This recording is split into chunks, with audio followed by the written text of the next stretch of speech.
Resistance is futile. Boldly going where no show has gone before. This is The Week in Geek with David D. Squared and Brian Held. Heard live on News Talk 99.5 WRNO and the iHeartRadio app. Here are your hosts, Brian Held and D. Squared. Greetings, people of Earth. This is The Week in Geek, your source for geek and pop culture news that's trending now. I'm your host, D Squared, along with Brian Held. How are you, buckaroo? Oh, man, it's been such a busy weekend. I think one of the big highlights, of course, was the folks from Big Easy Con came in on Friday night to Urban South Brewery to hang out with the community and meet with some folks.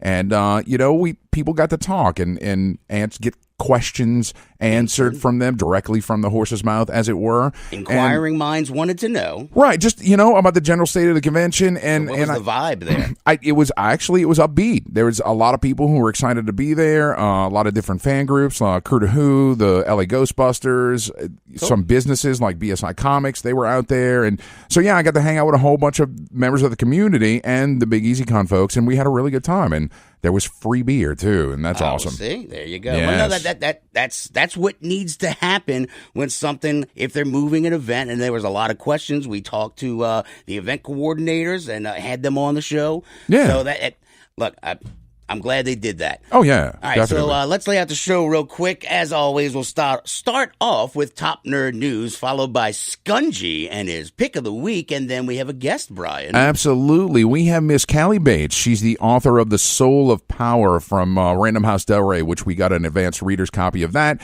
And this will be her third interview on our show. So, yeah very excited. And then we'll wrap it up like we always do with This Week in Geek History. But first...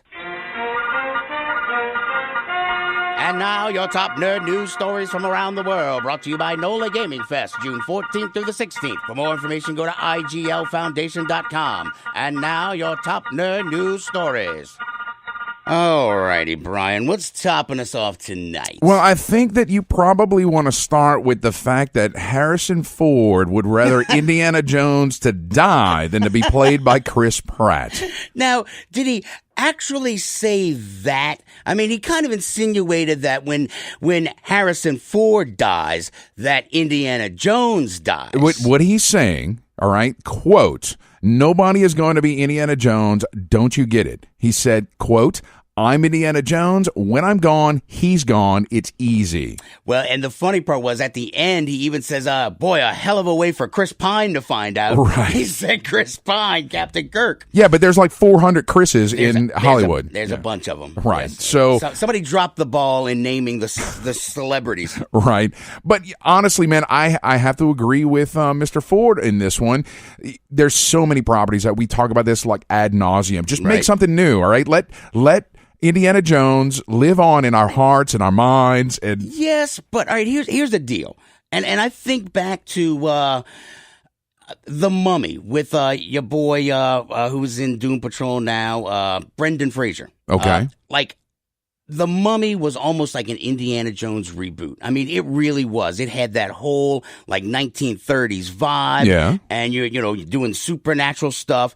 And then the second one was really just a travesty. And the third one was not much better. Right. But I mean, you bring up a good point. Let's take that first one, right? It was a good story. It was well written. The cast did a very good job. It was a lot of fun. It was technically a reboot, though. Of what? The Mummy. Well, it was. I mean, it was a black and white remake, but that was Universal trying.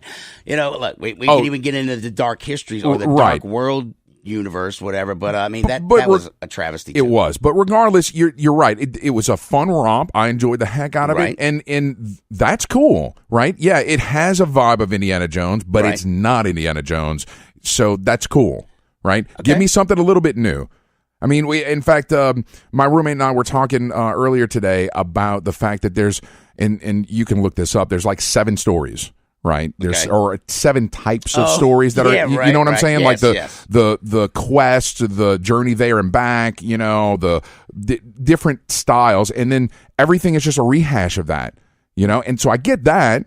So there's plenty of new material that you can slap onto one of those story types and then be done with it. Well, these things always kind of go in circles, though, too. It's like that. It's cyclical where they're like, all right, this is really popular now. And I don't know. I kind of wish pulp stuff would come back in popularity. You know what I saw like 2 weekends ago? What's that? The Phantom with Billy Zane. Oh, wow. Yeah. And it was so cheesy. It was a bad movie. I'm not praising it, but like it had that cool little feel.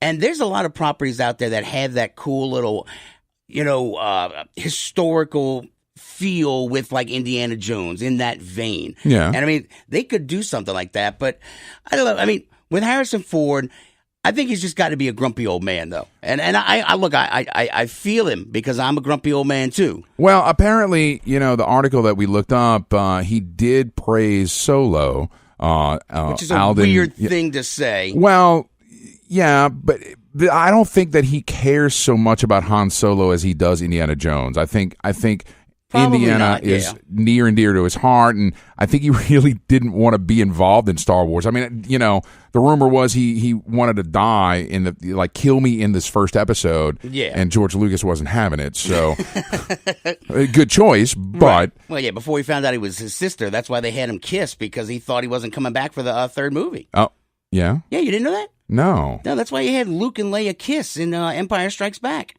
Oh, wow. Yeah, because there was rumors that Harrison wasn't going to come back, and they were going to make that the new love interest. Ah. That's why because they were going to write Han out. Okay. Yeah.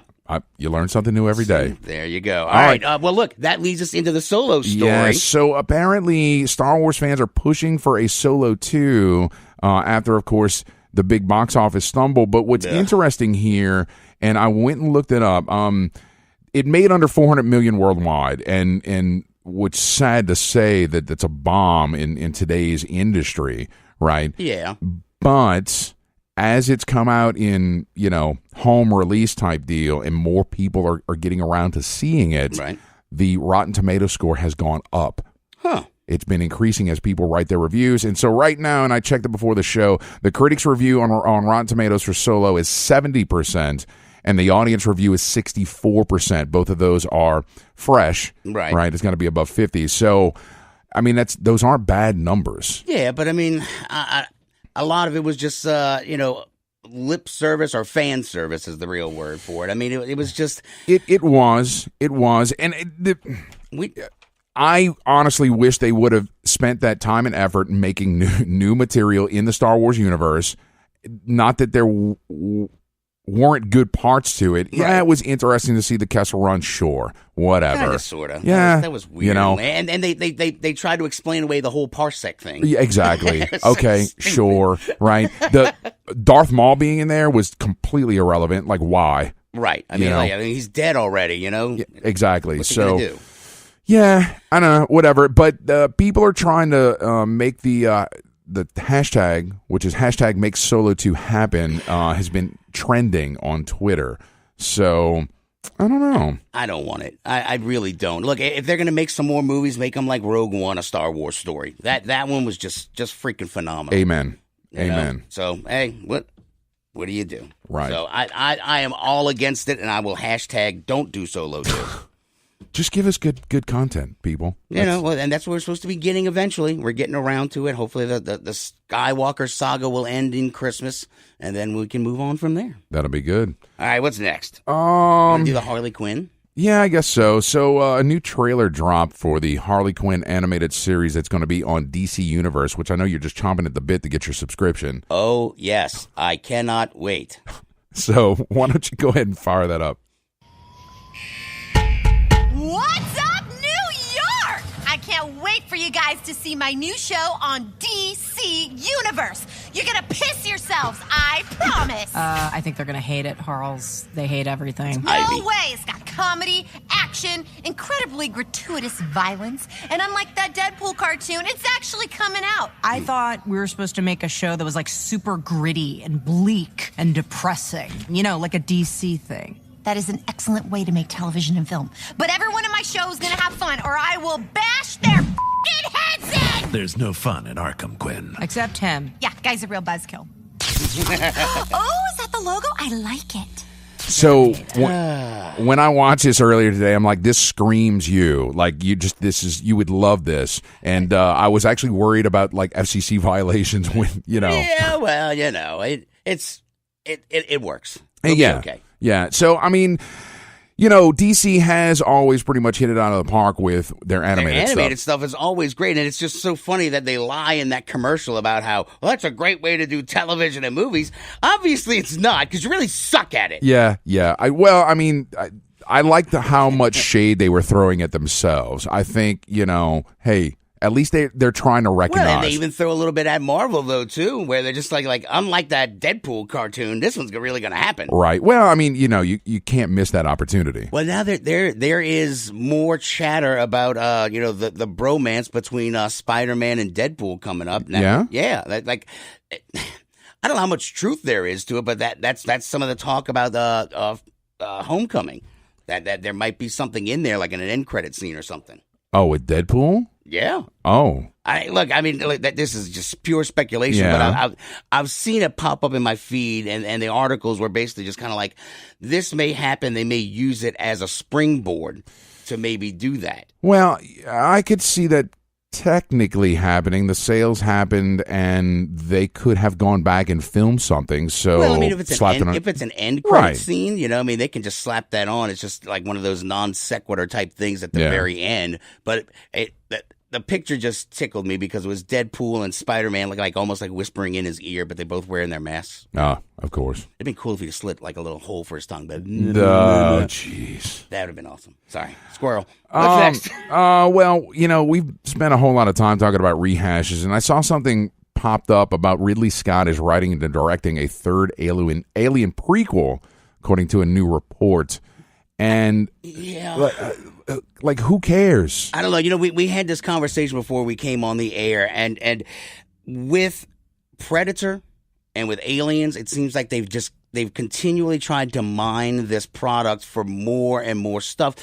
But the people they have doing the mining are trying to do it with spoons, so they don't know how. They can't dig very deep because they're just stupid. I mean, I got no other way to put it. But with this, every time when they remade it, like the whole thing with the engineers, but then the android David kills them. It's like, oh wow, what a great plot twist! The android kills somebody. Right? Don't remember that from the very first freaking movie. They keep rehashing these old stories and tropes from it. And with a Predator, I watched the new Predator that came out last year or whatever.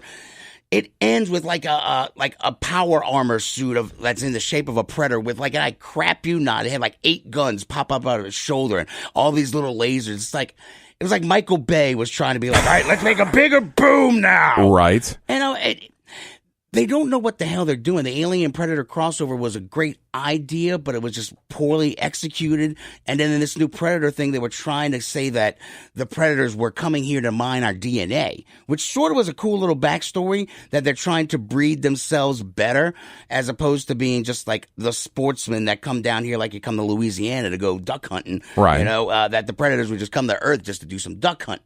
But apparently they were trying to mine our DNA and get the next level of evolution for their race, but it was a weak ass storyline.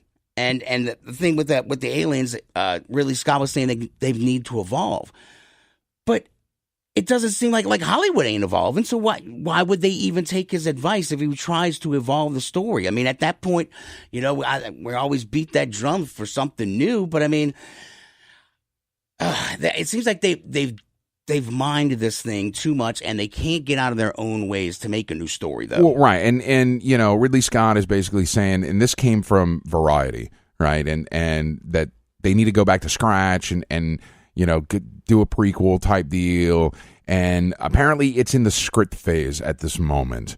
Right, so I mean, they've tried a bunch of different things, like Aliens 3 when they were on the prison planet. That one had more of a darker, just one alien, hunting them down. But I don't know. Well,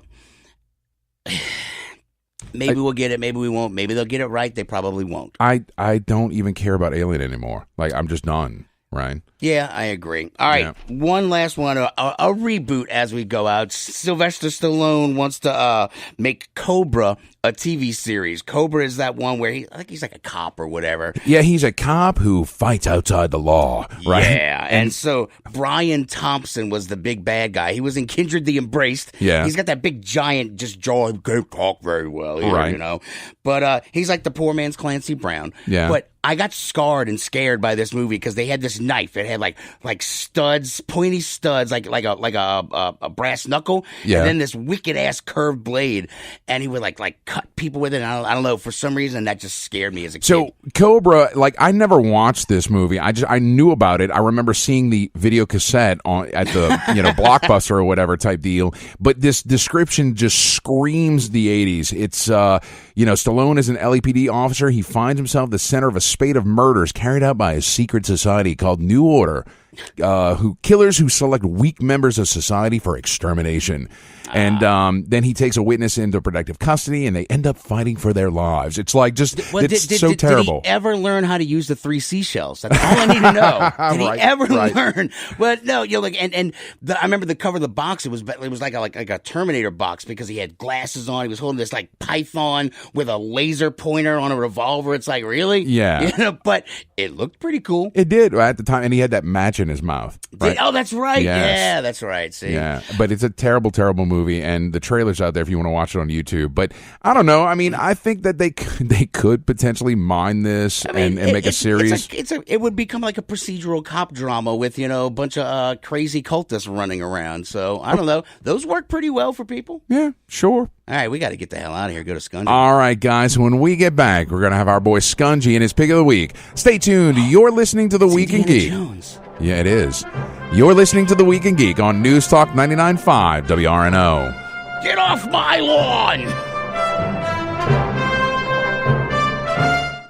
NOLA Gaming Fest, June 14th through the 16th at NOLA Motorsports at Avondale. We'll have all-day tournaments with your favorite games like Apex Legends, Super Smash Bros., Street Fighter, and more. Tabletop will be included too, featuring events from Magic the Gathering, HeroClix, and a host of demos to jump into. Casual, retro, VR gaming available all weekend with plenty of artists and vendor booths. Don't miss NOLA Gaming Fest, June 14th through the 16th at NOLA Motorsports. Check out IGLFoundation.com for more info. Boldly going where no bar has gone before. The Bad Wolf is a bar, restaurant, and game shop all in one. You can't beat our specialty drinks, fresh food, and a variety of RPGs, board games, and miniature games for sale or rent. Stop by and hang out, or attend one of our regularly scheduled events, all in a non-smoking environment. The Bad Wolf Bar and Grill is located at 2010 O'Connor Street in Gretna, or find us at badwolfbar.com. The Bad Wolf Bar and Grill, where everybody knows your game. Friends, is your morning tea just not your cup of tea? Then try the tea blends of Viridian Tea Company.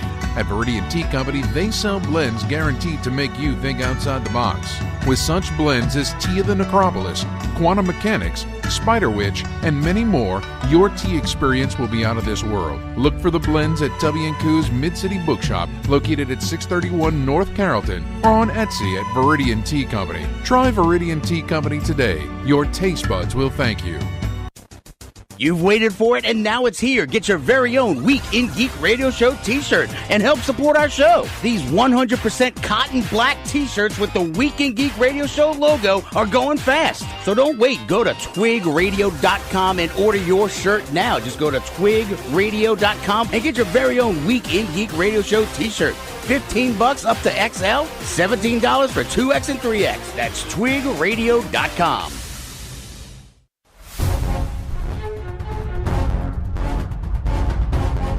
Welcome back to the Week in Geek, your source for geek and pop culture news that's trending now. Like them on Facebook at The Week in Geek Radio Show. Here are your hosts, D Squared and Brian Held. Welcome back in. The voice guy stole my line, Brian. He always does. Your source for geek and pop culture news that's trending now. So now I'm just forced to talk about this guy. I am not what you would call a handsome man. Skungy's Pick of the Week is brought to you by GameStop and ThinkGeek.com. Skungy's Pick of the Week. Might be an idiot savant. Woohoo! Skungy, what's shaking, bacon? Not much. How dare you, Brian? How dare you call Cobra a crap movie? What's wrong with you? I really can't fairly call it a crap movie because I never saw it. I only saw the trailer, and I said it screams the 80s. That's all I said. No, you said it was a bad film. Okay, sure. Don't be putting words in his mouth, Skungy. This is why we fire your ass. You're not here to talk about movies. You're here to talk about games. What are you talking about? We're talking about, ironically, this game's just kind of got a little bit of an 80s feel to it. Rage 2. All right. The reason why I say it's got that 80s feel to it is because it uses a lot of neon colors. The soundtrack, some of it's got that kind of synthesizer to it. So it feels very 80-esque. Okay.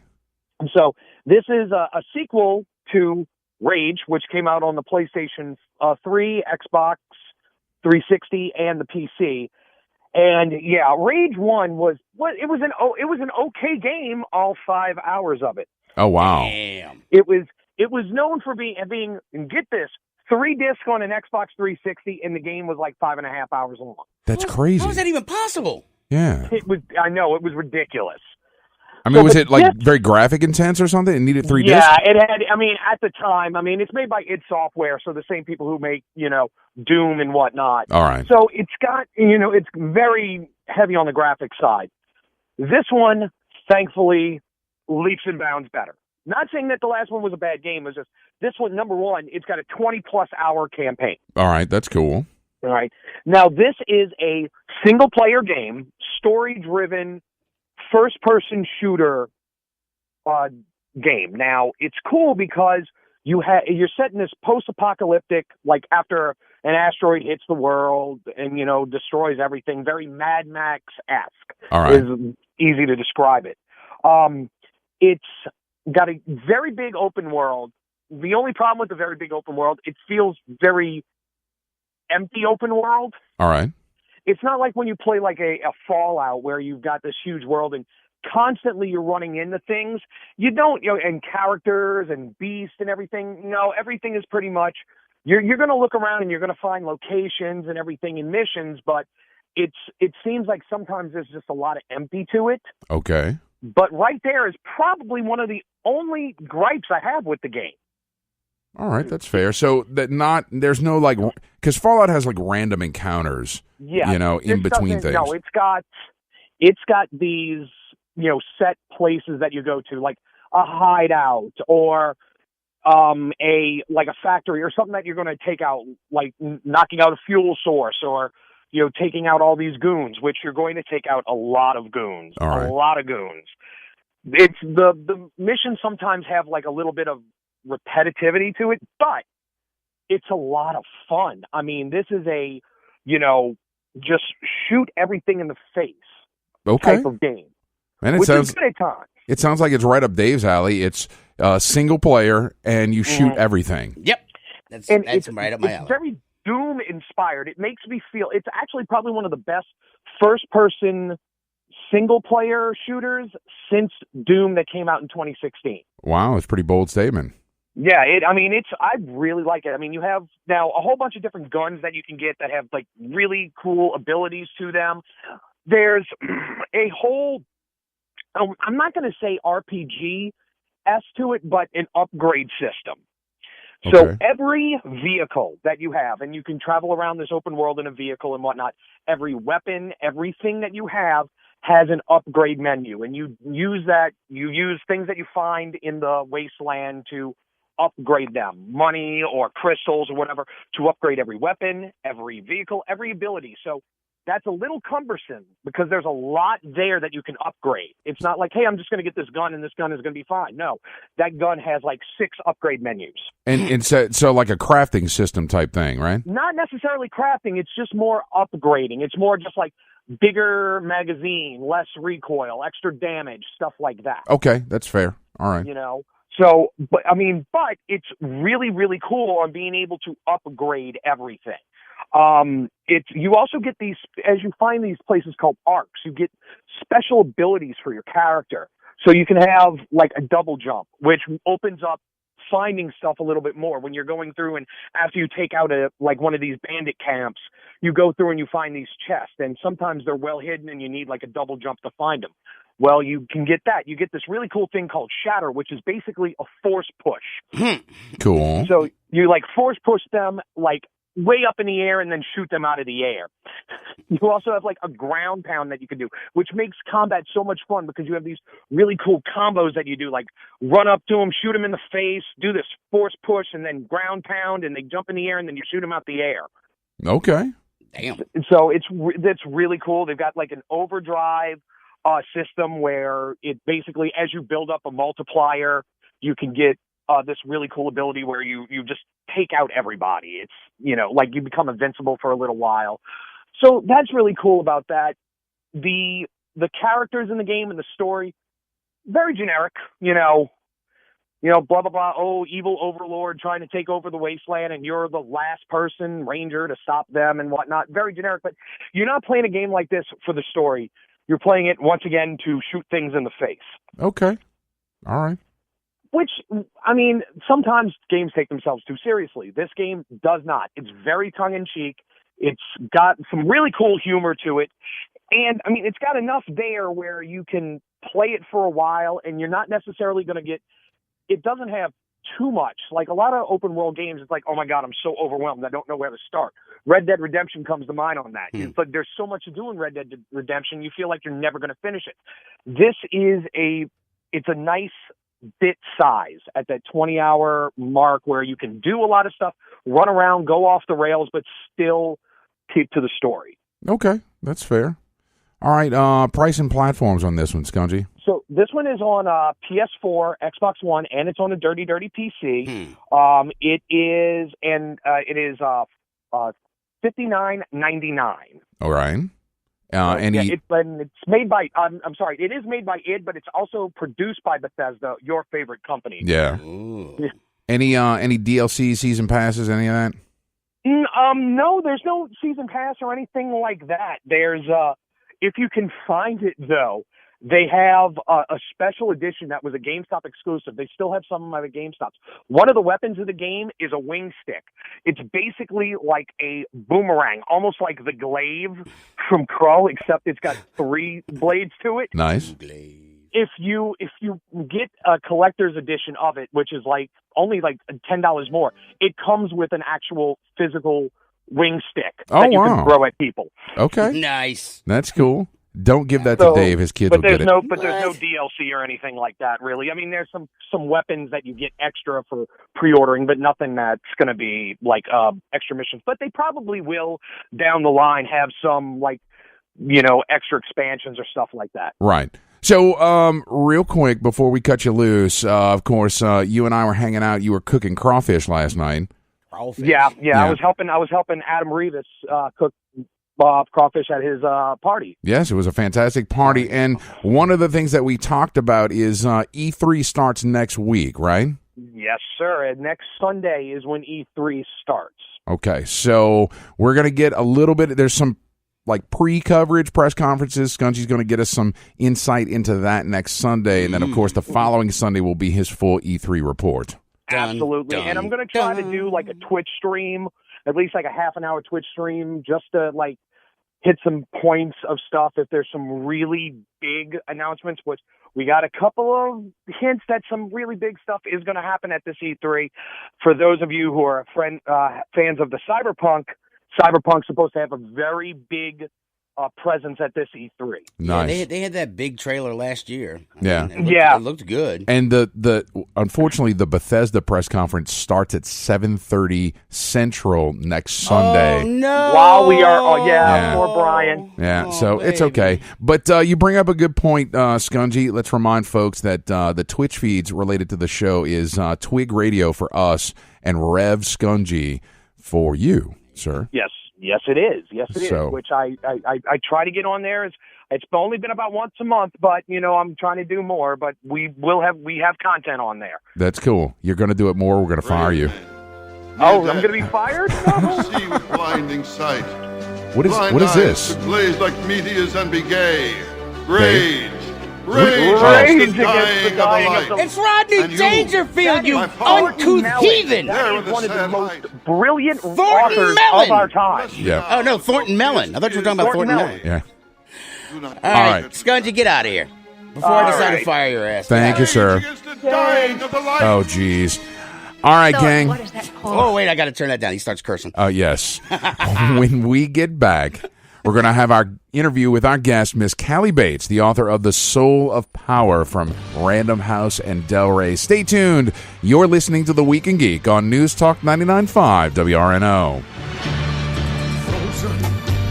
In a time and space divide. ProSe Productions is a leading independent publisher on the cutting edge of new pulp and genre fiction today. At ProSe Productions, you'll find fiction featuring fast-paced action and adventure, larger-than-life protagonists, over-the-top characters, and tight yet extravagant plots. ProSe specializes in prose books, anthologies, audiobooks, and more. Go to prose-press.com to find our monthly release schedule and more info about our great titles. ProSe Productions is your first-rate publisher of new pulp fiction today. Friends, is your morning tea just not your cup of tea? Then try the tea blends of Viridian Tea Company. At Viridian Tea Company, they sell blends guaranteed to make you think outside the box. With such blends as Tea of the Necropolis, Quantum Mechanics, Spider Witch, and many more, your tea experience will be out of this world. Look for the blends at W&Co's Mid-City Bookshop, located at 631 North Carrollton, or on Etsy at Viridian Tea Company. Try Viridian Tea Company today. Your taste buds will thank you.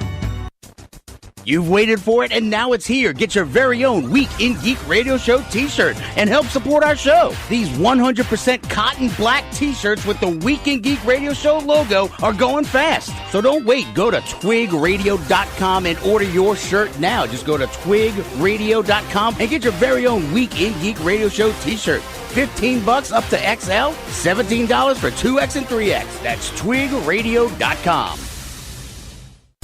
NOLA Gaming Fest, June 14th through the 16th at NOLA Motorsports at Avondale. We'll have all-day tournaments with your favorite games like Apex Legends, Super Smash Bros., Street Fighter, and more. Tabletop will be included too, featuring events from Magic the Gathering, HeroClix, and a host of demos to jump into. Casual, retro, VR gaming available all weekend with plenty of artists and vendor booths. Don't miss NOLA Gaming Fest, June 14th through the 16th at NOLA Motorsports. Check out iglfoundation.com for more info.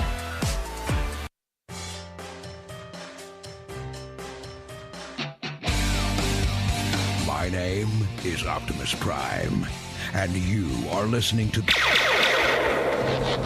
Starscream here, and you are listening to The Week in Geek. Call me Lord. Welcome back into The Week in Geek, your source for geek and pop culture news that's trending now. I'm your host, D Squared, along with Brian Held. Hey, we have a very special guest on the line, Yeah, Brian. It's not her first, it's not her second, it's her third time on the show. Author Callie Bates, how are you? I'm great. How are you doing? Oh, we're wonderful. So, 3 great times on the show because you're such an awesome writer. And you are about to close out on your trilogy with The Soul of Power, right? I am. Yes, I can't believe it's suddenly 2019 and the final book is coming out. It seems like it went by in a blink. So before we dig into it, let's just kind of briefly recap for our listening audience here. The first book in 2017 was The Waking Land that focused on Ilana. Can you recap that for me? Sure. So The Waking Land is a book about a young woman with nature magic, and she's forced to hide this magic when she's taken captive at age 5 for a rebellion that her father tried to lead against the crown. She's raised as the king's daughter.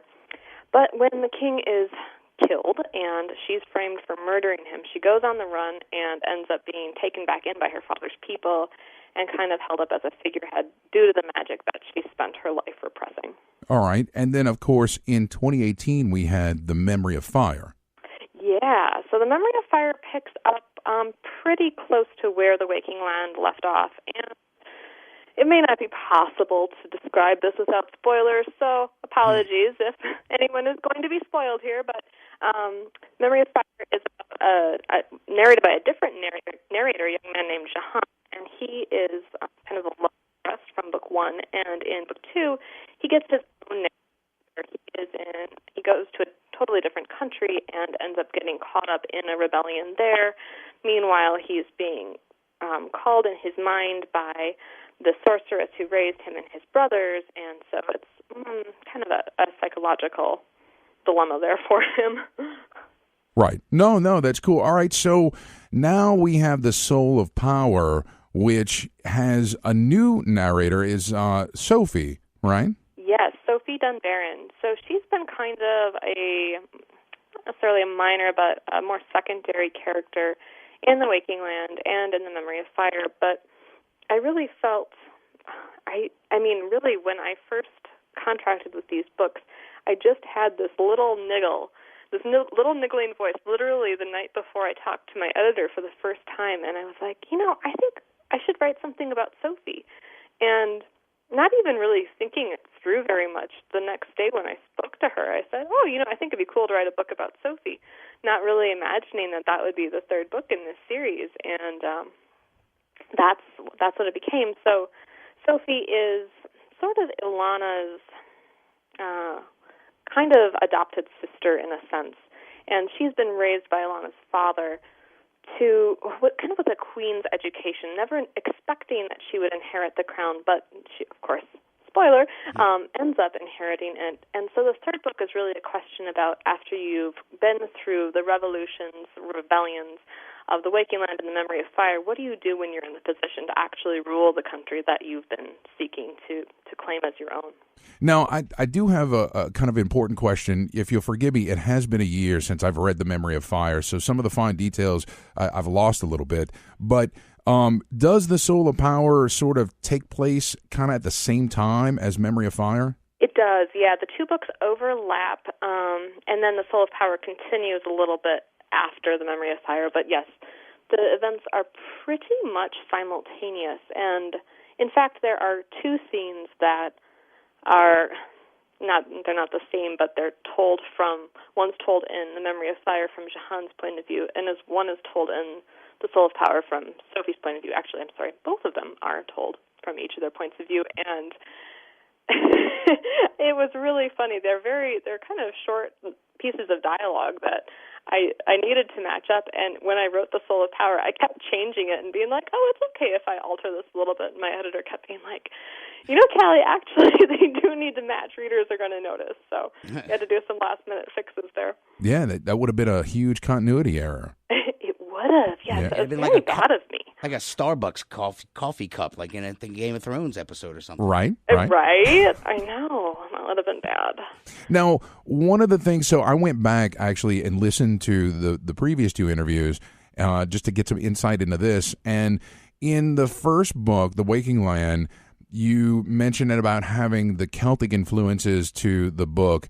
And then in The Memory of Fire, you mentioned these Greco-Roman influences.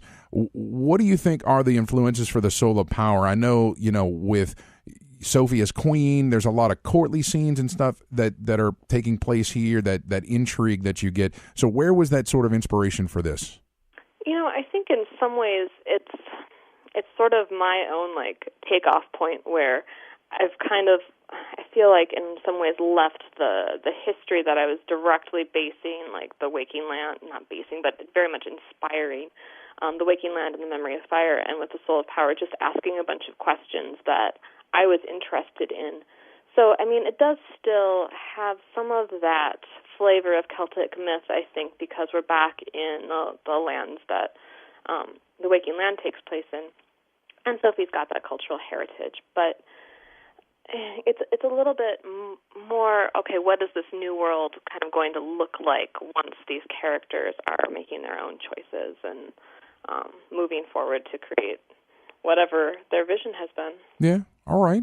Now, you mentioned, we talked a little bit before the interview, and I know we've talked about it before, that you are a certified harp therapist, and you mentioned about, and I saw it when I was reading it, the influences of music in this book. You want to tell me a little bit about that?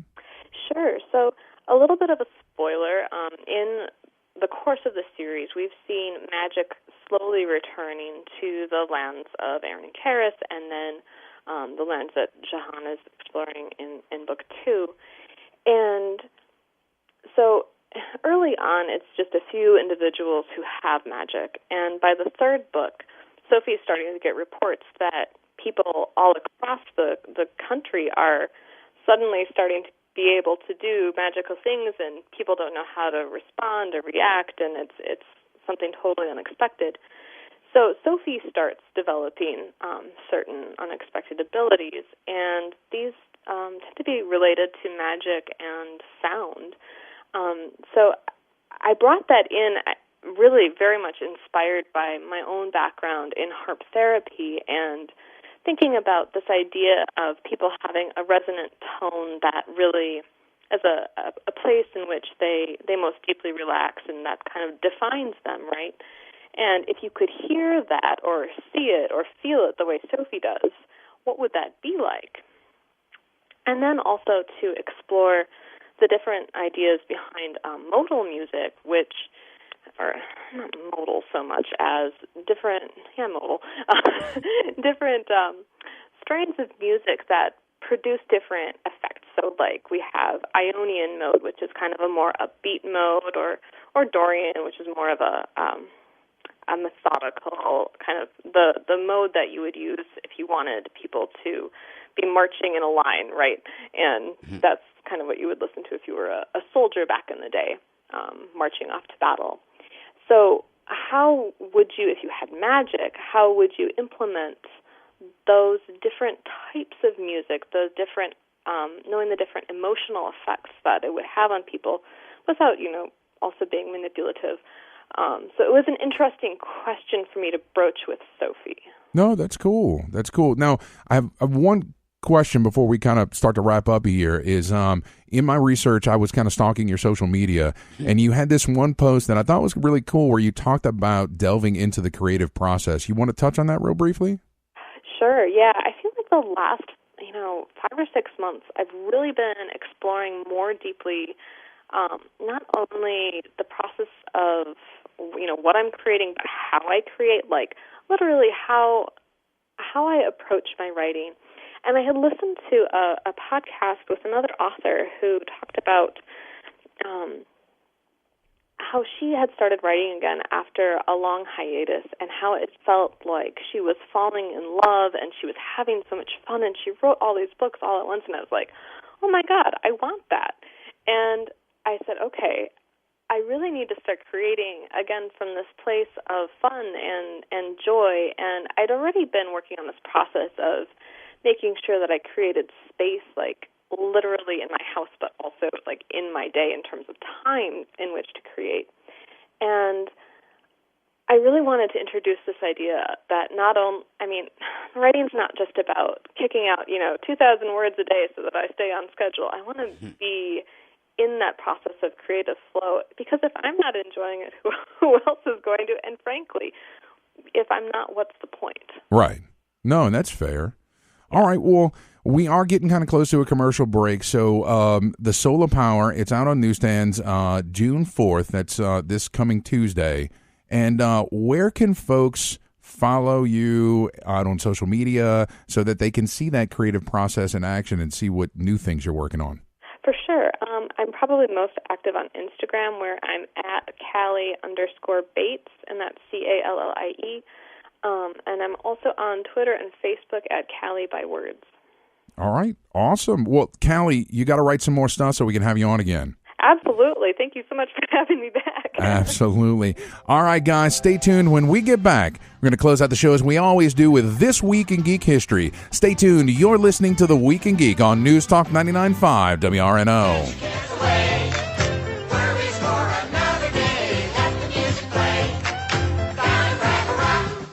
Friends, is your morning tea just not your cup of tea? Then try the tea blends of Viridian Tea Company.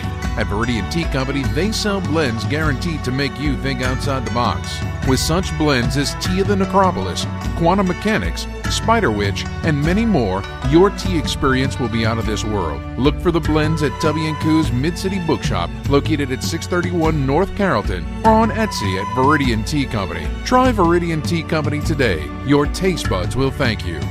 Boldly going where no bar has gone before. The Bad Wolf is a bar, restaurant, and game shop all in one. You can't beat our specialty drinks, fresh food, and a variety of RPGs, board games, and miniature games for sale or rent. Stop by and hang out, or attend one of our regularly scheduled events, all in a non-smoking environment. The Bad Wolf Bar and Grill is located at 2010 O'Connor Street in Gretna, or find us at badwolfbar.com. The Bad Wolf Bar and Grill, where everybody knows your game.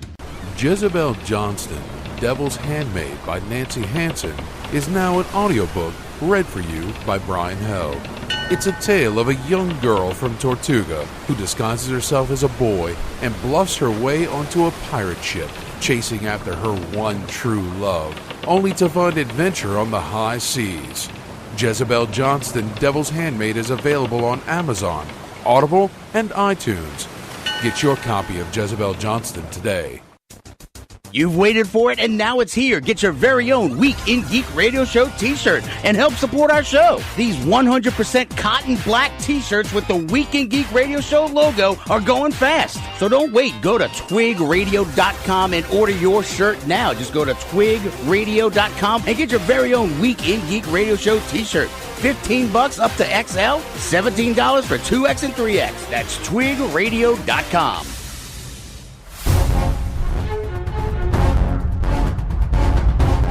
This is Kate Mulgrew for the Week in Geek.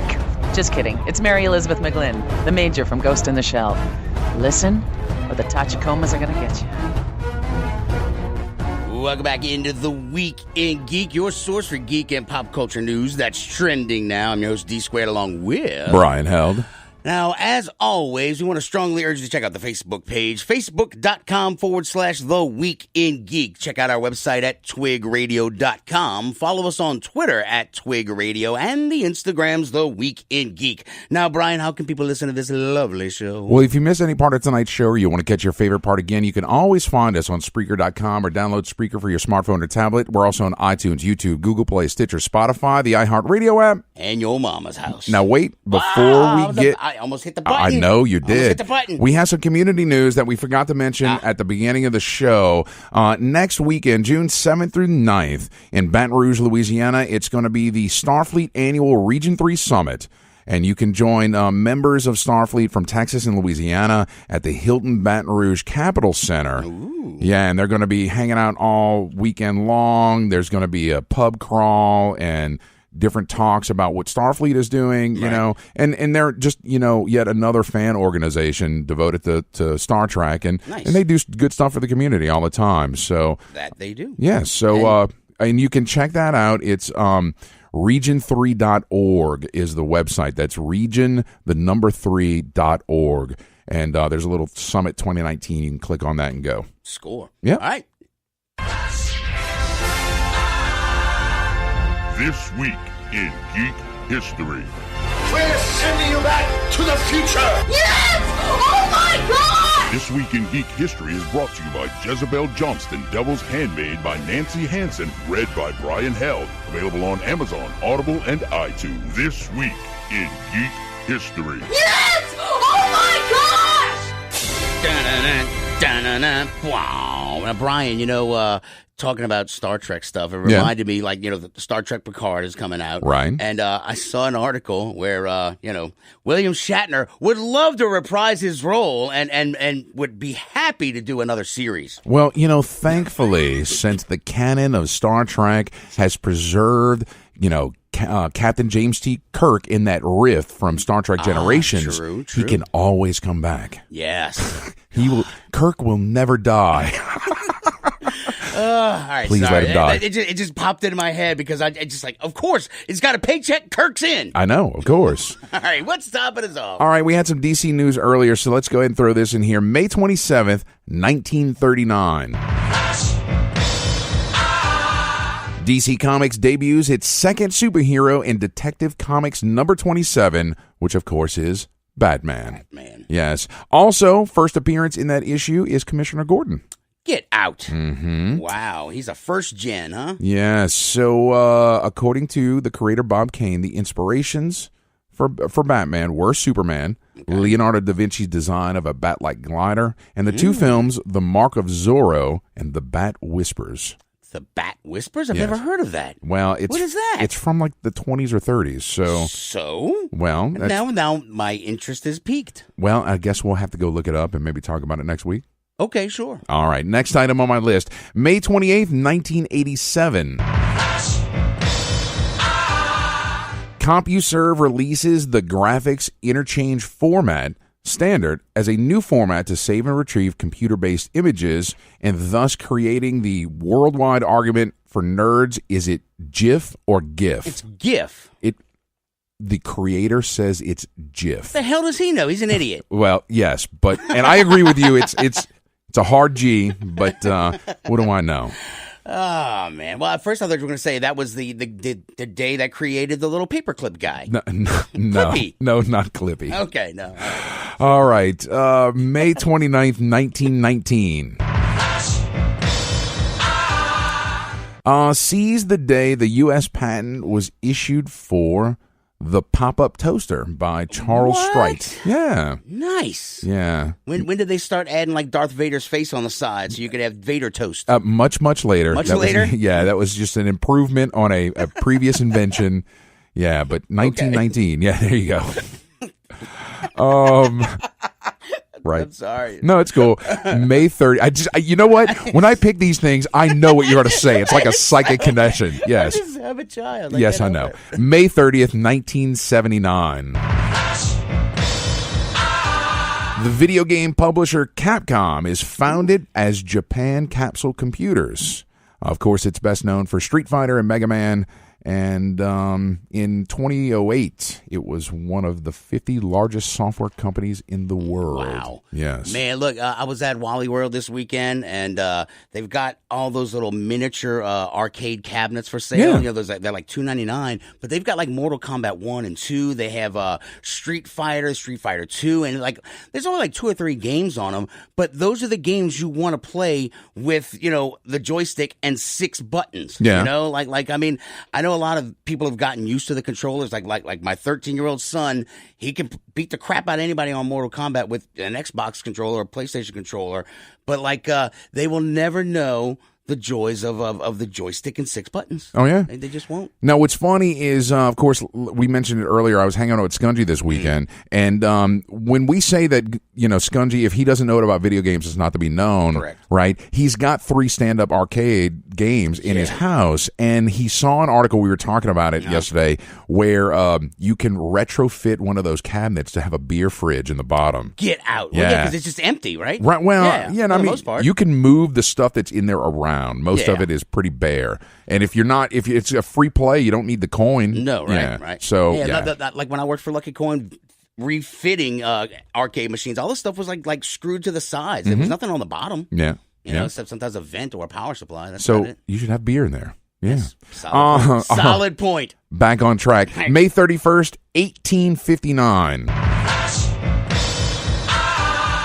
The clock tower at the Houses of Parliament, which includes the bell named Big Ben, begins keeping time. Said the clock tower. I was like, it was struck by lightning on this day. Right.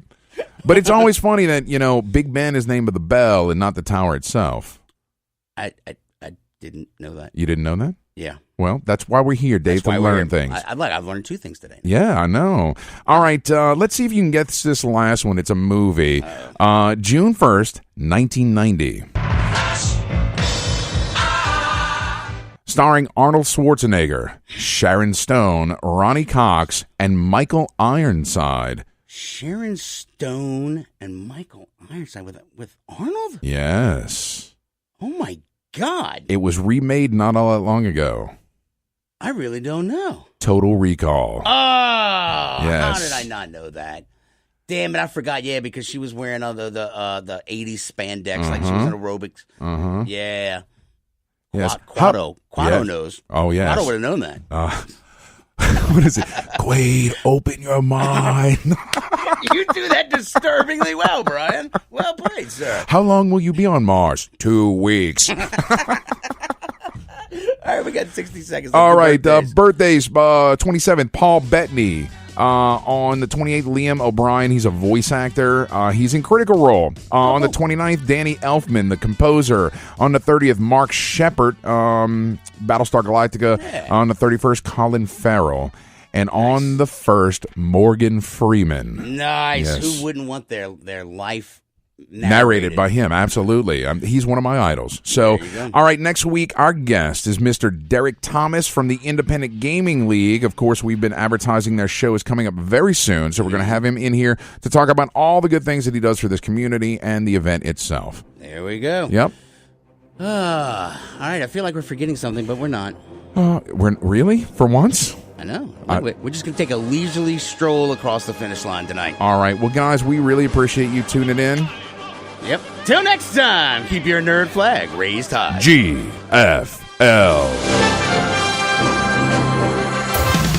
Walton and Johnson, making mornings great on News Talk 99.5 WRNO FM, New Orleans. An iHeart radio station.